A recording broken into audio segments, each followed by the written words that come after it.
di pojok kiri form Denver ini kan tadi sudah saya jelaskan ya, ada kotak ya, ada kotak putih, kotak hijau, di sini ada keterangan L.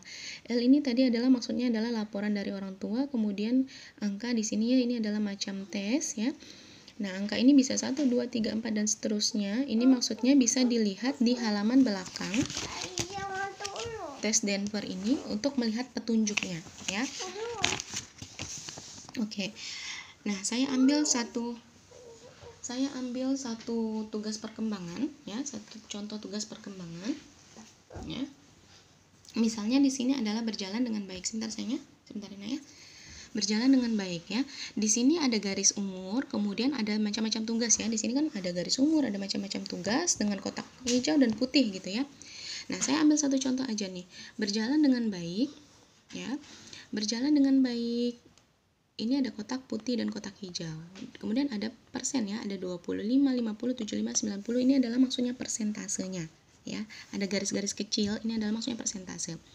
Nah, maksud di sini adalah anak dapat berjalan dengan baik. 25% kalau kita tarik garis lurus begini ya. 25% anak dapat berjalan dengan baik ketika usianya 11 bulan lebih sedikit.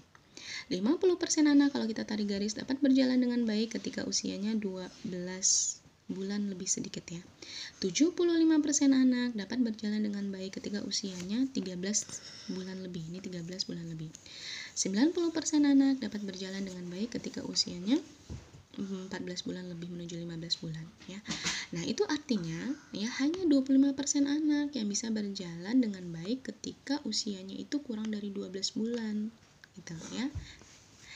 Dan 75 sampai 90% anak itu bisa berjalan dengan baik itu ketika usianya tadi 13,5 sampai hampir 15 bulan atau 14,5 bulan gitu ya.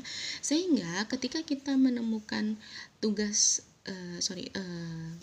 tugas perkembangan ya, kemudian misalnya garis umurnya di sebelah sini nih, garis umurnya di sini nih, kemudian anak ini dia bisa berjalan dengan ketika dites bisa berjalan dengan baik, berarti dia termasuk ke anak yang kurang dari 25% yang bisa berjalan dengan baik karena dia berada di sebelah kanan garis umur gitu ya. Nah, itu nanti termasuk scoring dan interpretasi kita ya.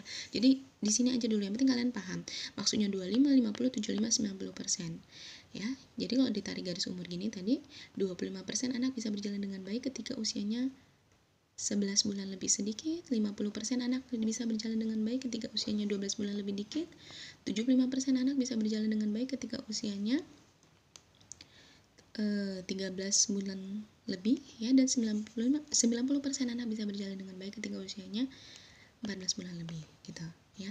Nah, kotak hijau ini artinya rata-rata anaknya harusnya udah bisa melakukan tugas perkembangan itu. Yang kotak putih ini artinya belum semua anak bisa melakukan tugas perkembangan itu. Begitu ya. Jelas ya? Oke.